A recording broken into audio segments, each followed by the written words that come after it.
Hello everyone, and welcome to my Royal Family official channel. I hope everyone is having a wonderful day. Before we begin, please hit the subscribe button and give this video a thumbs up. There was never any doubt that the Duke of Kent would be invited to King Charles and Queen Camilla's coronation, or that he would be awarded a prominent position in Westminster Abbey in the second row. Even though the number of family members asked to stand on Buckingham Palace's balcony had been drastically decreased in comparison to past years, the Duke was still among them. For he has been one of the most hard-working and dedicated royal servants. "I always felt I wanted to support her," he has stated about the Queen and his sense of responsibility. "That is, by far, the most significant aspect of existence." And unlike his younger brother, Prince Michael of Kent, he has mainly avoided controversy, instead striving to live up to the steady Eddie reputation bestowed upon him by his family. The 87-year-old Duke, a cousin of both the late Queen and Prince Philip, was among those who followed Elizabeth Hugh's coffin to Westminster Abbey.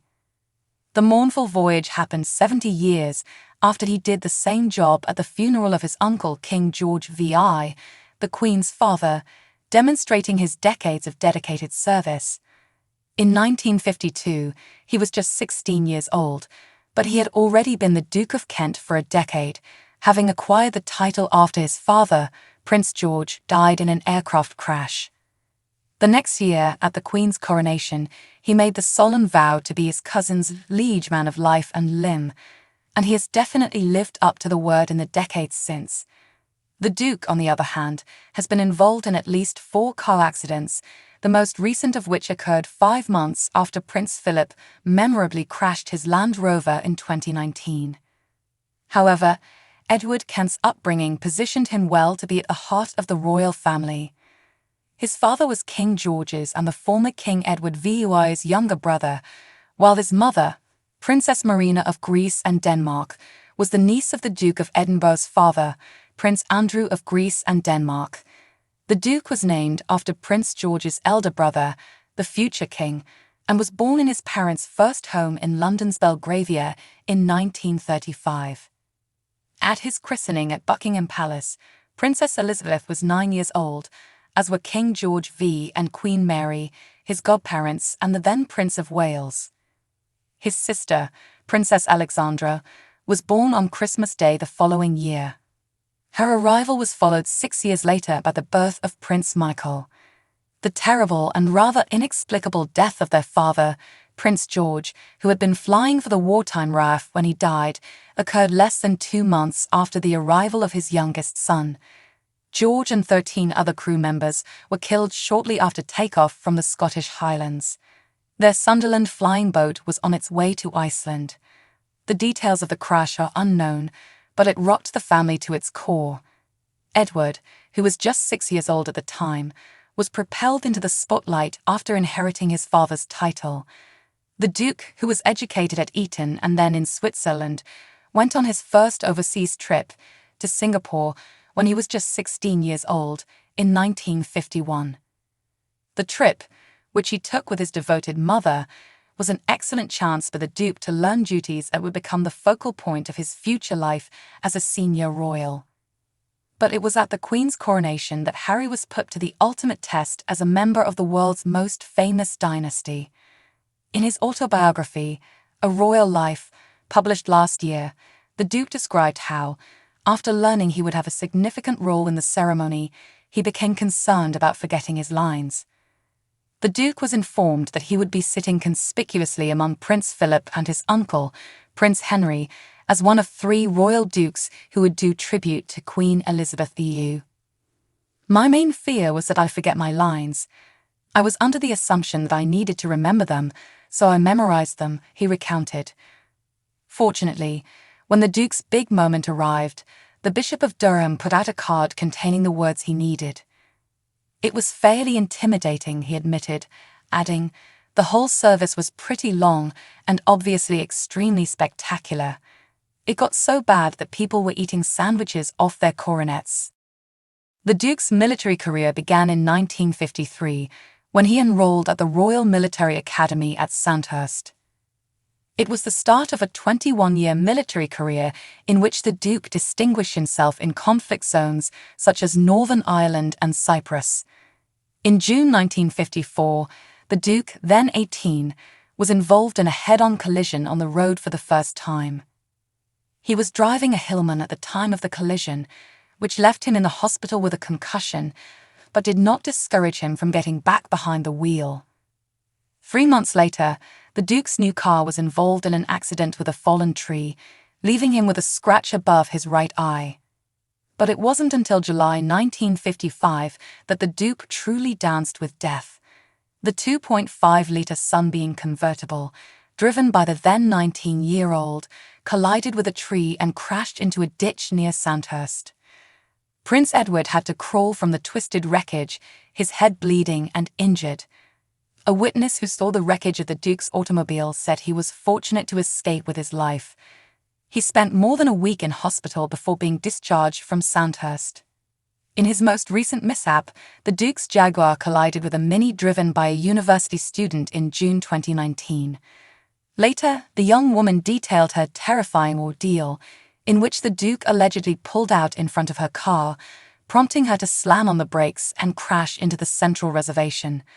Later in the 1950s, the Duke met the woman who would become his wife at the Yorkshire base of his regiment, the Royal Scots Greys. His infatuation with Catherine Worsley, the daughter of a Yorkshire landowner, was characterized as straight out of the pages of Wuthering Heights and Jane Eyre at the time. By the time they married in 1961, the couple had become the next hot property of the House of Windsor, more than a decade before Prince Charles and Princess Diana met.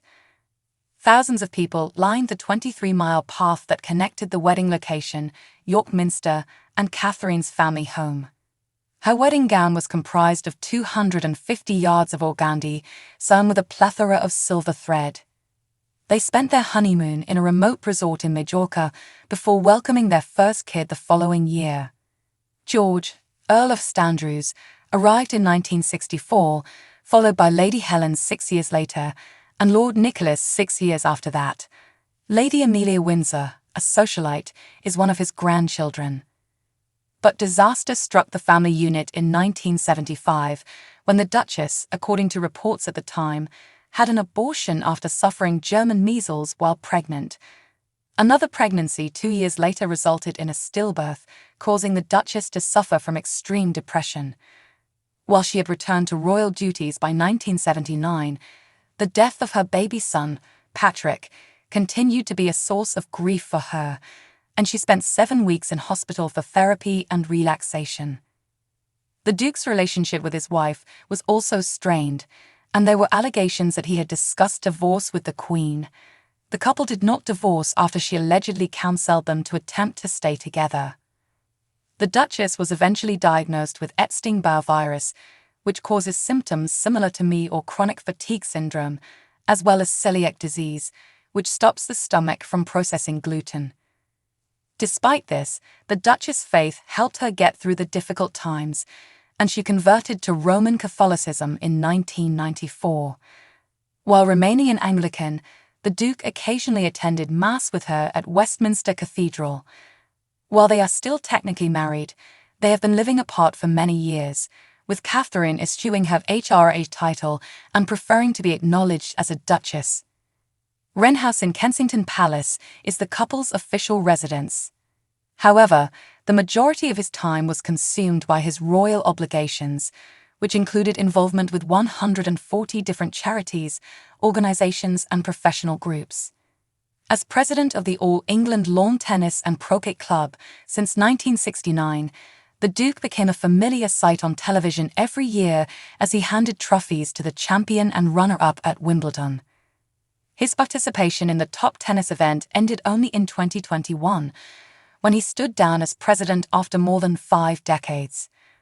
From 1976 to 2001, the Duke represented the Queen on numerous international travels and served as vice chairman of the International Trade Board and later British Trade International.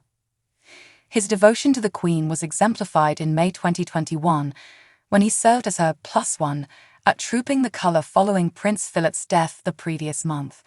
Following that, he appeared by the Queen's side during her Platinum Jubilee festivities last year. And, while both the Duke's children and his brother Prince Michael have previously made news for the wrong reasons, he has mainly gone under the radar. The Duke's loving sentiments about the Queen in his books summed up the dedication to duty that has characterized him. "I always felt I wanted to support her," he stated, using terms that few could disagree with. "That is, by far, the most significant aspect of existence." So what do you guys think about this update? Let me know in the comments below. And if you like my videos, please press like and subscribe for more. I'll see you guys next time.